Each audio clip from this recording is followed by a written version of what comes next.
So now we're going to get into the nitty-gritty of the game. We're going to ask your questions to Chris. Reddit user Deltruce. And by the way, guys, sorry if I butcher your usernames. I don't know half of them. Asked a question that a lot of the gamers are wondering, and I'm wondering myself. What about Steam integration? What can you tell us about that, if there's any plans for it? So I can confirm that Path of Exile will launch on Steam on October 23rd, along with our own launch. And both platforms will be supported fully. They'll both support the microtransaction store, and it will be a good opportunity for you to play with your Steam friends, get Steam achievements, and enjoy the game if you like using Steam. You mentioned Steam achievements. For those of the players who have played through most of the game already, yes, will they have to go back and re-get those achievements? So I asked Jonathan about this earlier because, we need to know precisely. It's come up before, and the specific answer is it depends on the achievement. We'll try where possible to backport previous achievements that we can tell. Like, for example, let's say we have an achievement for finishing normal difficulty. If we see you've got a character in Cruel, we'll probably credit you with that rather than forcing you to go play a new guy through normal. But some specific things, if it's hard to tell whether you've actually done it afterwards, then we do require you to get it again. Can you give us an example? Like, let's say we had an achievement for using a specific item. We can't necessarily tell after the fact if you have, unless we have it in our logs already. So we'll do what we can to achieve that. Tin Gnome asked, can you give us some details about custom paid leagues? So custom paid leagues, to explain what a league is basically a event within the game where you can create characters in it and its own little bubble, its own little economy that you can play against other people. It has a ladder, you can't trade outside it. And we've promised for a long time that eventually there'll be the ability to create your own ones for some price. Like, for example, let's say you want to play with your buddies and you want 10 people to be in it and it might last a week or two, and that's the place where you and your friends play. Then you could pay a small amount to do that. This isn't ready for release. It's something we're really keen to get in, but it's a massive undertaking, both from a logistical point of view and a legal point of view, and we want to make sure that it's really good when we do launch it. Thankfully, it's not really that far away, and it's certainly on our horizon for the next year, hopefully sooner. So I'm excited about that. Once you complete the league or a certain set of achievements or parameters or whatever you want to call them, within the league, if you're in the top ranking, you're rewarded with some kind of item. Yeah. Will that be the same with paid leagues, and will users be able to set, within reason of course, maybe from a list, their own items for those who complete the league? So we have to be careful to avoid any kind of pay-to-win insinuations with this kind of stuff. For example, if we had it so you can make a paid league that contains only you, and the reward is some item, and then you pay for it, and then you get the item because you're the only person in it, that could be a problem. But we do like the idea of players like sponsoring race events, as it were, so they chose the parameters of the race event, and it contributes in some way to a prize schedule. We just have to make sure that the prize is being given out due to the results of a challenge of skill, rather than due to the fact that someone paid it and restricted entry to themselves. Absolutely. Moose1122, or rather, level 90 Hardcore Marauder Stay Alive for 8 hours, said, what do you think about the problem around sustaining a high-level map pool? So this is interesting because the map pool stuff was designed so it's difficult to sustain. It's designed so that you can occasionally get the ability to play high-level maps, but not always. See, the problem is if we made it easy and reliable to sustain a pool of just the highest level maps, then you'll be playing level 77 maps constantly, and it will get boring. And that's the most difficult content that the game offers at the moment. So we want to be very careful to make sure the players only touch the most difficult content occasionally, so that it's still exciting and valuable. And it's very interesting to see just how valuable 77 maps are. Having said that, there are always changes coming to the system, and we have rebalancing happening at release. Some levels of maps are changing. There are more maps being added. Various things are being discussed, like moving the maze mod off maps and onto an implicit property of the map items. There's a whole bunch of changes there. But the core thing, that it's somewhat difficult to sustain a pool of high-end maps, will probably stay the same, because we honestly think that's for the best of the game. Yeah. We have to be careful to make sure the most difficult content stays special. What are the plans for PvP? Asks Great Eskimo of Mexico. That's an excellent question, because we have a lot to talk about with PvP. See, we didn't actually rig these questions to cover the topics that we're wanting to talk about. But are you sure? We spoof accounts on Reddit to ask you questions to ask us. So the PvP system is having two major changes. The first one is they're introducing a set of tournament events, and basically within a tournament it runs for say an hour or 2 hours, and you enter with a character, and then you play as many PvP matches as you can within that time, trying to get as many wins as possible. And it matchmakes you within that set of people so that you're playing against people of your skill level.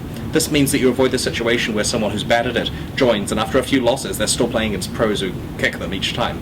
So it means that someone who enters is encouraged to have a player build that's relatively decisive, forcing a PvP victory, so that they're not going to run around in circles waiting for their life regen waiting for their life to regen for ages, because then it means they're not going to accumulate enough wins within the hour.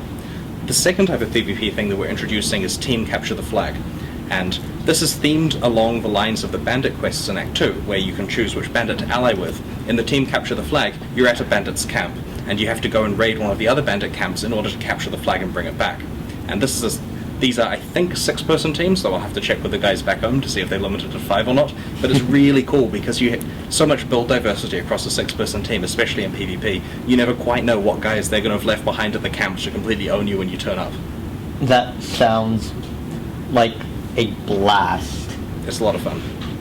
Same person, Great Eskimo of Mexico, asks, will there be any permanent PvP leagues? I really want to have a permanent Cutthroat League. It is my goal. But we're being very careful to not prematurely release this, because if it's not quite right, it's not going to be right, and that's really, really bad. So it's definitely my goal within the next few months to try to investigate what we need to change to get Cutthroat in there running as a long-term thing. User Redrack asks, what's your schedule for releasing new skill gems? There were talks of releasing 1 gem every week when open beta came out, and that's obviously not worked out for you guys. Are they going to ramp it up now that Reeve, Empower, and new trap skills have come out in short order? So at the beginning of open beta, we ran an experiment of releasing a skill every week. We found out that we could do this for a number of weeks, but it started to become very difficult to sustain the pace, not only because our team were working at maximum capacity entirely on skills, forsaking everything else, but also because the ideas for skill gems that were compelling were starting to run out, and we started to make skills like Searing Bond that no one likes. So we took a break from the 1 skill a week thing, promising to return later, and as you say, there's a list of things that we've released even in the last 6 weeks.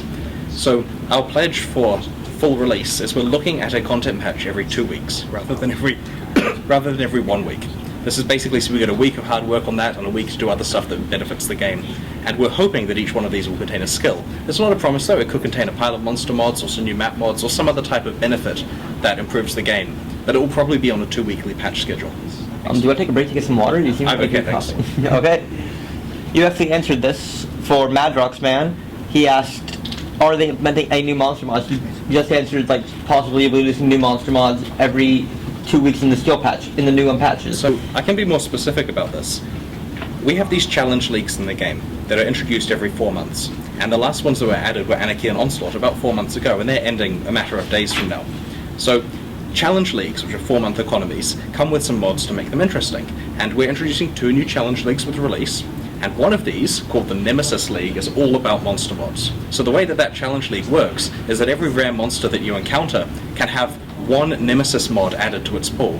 And we've got a special set of Nemesis mods that we've added, really impactful things like you kill the monster and it revives itself as a spectre, or it explodes on death, or potentially reflects your projectiles back at you physically, and various other things that we're experimenting with. Those sound nasty. I can't promise any particular set will make it in, but we've got a gigantic list that the guys at home are working through, trying to get added.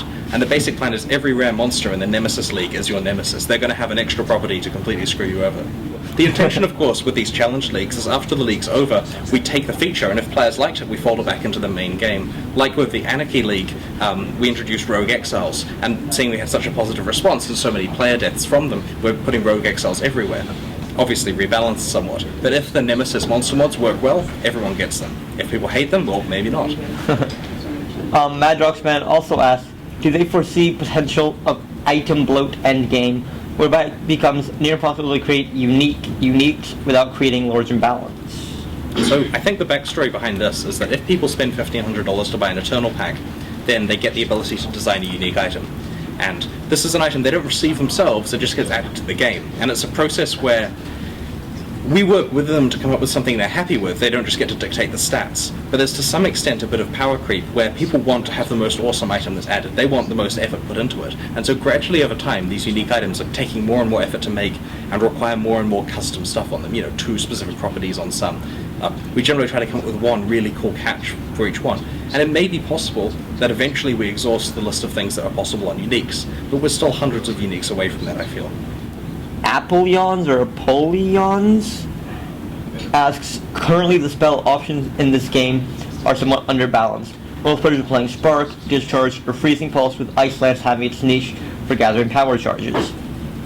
Are there any plans to improve some interesting spells like Arc, Lightning Nova, the Mana Cost to Incinerate to be more endgame viable? So to answer this as a two-part thing, while we try very hard to make sure everything is balanced, we know that we never will be able to get it just right. Partly because the support gems mean that combinations of stuff are just different than how you would expect, right? If we make discharge to be completely fair, and then someone finds a cool support gem that turns it on its head and does something different with it, maybe to do with the triggers, like for example, the trigger gems making it so that you get the charges and discharge them passively without even having to go and cast the skill yourself, that might suddenly make discharge amazingly overpowered even though we balanced it fairly. And then what do you do there? Do you nerf the trigger gems and affect the rest of the game, or do you nerf discharge even further, making it un-endgame viable? So there's a lot of options. And we try to do what we can to balance around it, but inevitably there are going to be some builds that are better than others. And the fun part of Path of Exile is finding what those builds are, and then playing them before we find a way to fix them. So it's intentional that everyone's playing something that's somewhat broken. It's just that we'll be working hard to hopefully move the broken around a bit so you get a variety of experiences. And to some extent I regret the fact that over the last 6 months the broken has stayed almost entirely in one place. It would be better for us to have moved that in a more directional way. Thankfully, the release content certainly addresses this by making a lot of changes to a lot of systems, and it is my goal that all of the non-endgame viable skills that I mentioned and more are eventually reviewed so that they can become more powerful. And the way we're thinking of doing this is to get it so that when we introduce a new skill, we also pick 1 or 2 existing skills and revamp them a bit, maybe tweak how they work, maybe just change the numbers, maybe scrap them entirely in an effort to have it so that we're not just really adding 1 skill, we're adding 3 because there are 2 existing ones that no one used, which are now a lot better. There's more stuff that they can find with the traps, and it's partly just ways that you use them. Like an example with Smoke Mine is, so Smoke Mine is something where you lay it on the ground, and when you detonate it, you teleport back to the location, put smoke at both ends and blinds the monsters. But you can do clever stuff with it. For example, you can lay a Smoke Mine, and you can run away somewhere else, and you can lay another Smoke Mine. Now before that one arms, if you were to detonate the Smoke Mine, you arrive at the first location, not the second. And then your second one arms, allowing you to detonate again and arrive at the second location. So you can do some complicated jumping around stuff that requires some pretty good timing. That's the type of thing that we certainly know about when we release a skill, and the community haven't necessarily identified as a specific thing to do yet. They know now. Yep, well they'll know on Friday when this is published, yeah. Fat Ugly Pimp asks, what's the reason behind chatting via character name, not username? He understands, or she understands, either one. They understand that there are different leagues, but that does not change the person typing on the keyboard. What plans are there to ease socializing? So, our initial plan is that everything that you interact with another character is done through their character name, and this is because you see their character name, and that character name is something they've chosen to represent their character, and also so that there's a degree of anonymity, where if you're playing a ranger and then you log off and choose to play a marauder, you could plausibly be a different person. However, the logistics of how the social screen works out are that we started tracking some things by account. So if you add someone's marauder, then their ranger is also on your friends list, because the account is on the friends list, and we happen to show the account name there, and so on and so on. So character name is still the way that you message people in game, because we still want people to identify as their character. And if you message someone's character name, it will go to the other guy. Like if I've got Chris and Chris 2, and you message Chris, but I'm playing Chris 2, it'll go to me. So it does work to use character names like an account name to some extent. This is something we'd like to tidy up a little bit, but I suspect whispering by account name is not really a high priority right now. King John D asks, or one of the few people have asked, is there any update on an official Mac client? We don't have an update there yet. I run it very successfully on my Mac using Boot Camp, and I'm sure the Mac users don't want to hear that answer because it involves Windows. We're trying to maintain compatibility with the unofficial wrapper to make sure that it works well under VMware Fusion, and we may fold Mac compatibility into our quality assurance tests to make sure that if we don't regress it massively with patches, but we don't have any word on an official native client. It's something we'd like to support, but it's not cheap to make it. So that's all the time we have. Okay. So thank you very much for your help in your answering the questions, Chris. Thank you very much. It was great talking to you. Alright guys, that's it with Chris from Grinding Your Games, but before we go, we have a couple of really big questions for him. First of all, for those of you people who aren't sure exactly what this is, Chris, can you tell us who this is? This wonderful woman here. This is the Scion, the 7th character class, in all her glory. We've had a lot of great questions asked, a lot of great information given. Chris, thank you so much. It's been a pleasure. You're welcome. Thanks very much, Nash. My pleasure, man. For MyGeekReview, this is Nash. Geek out.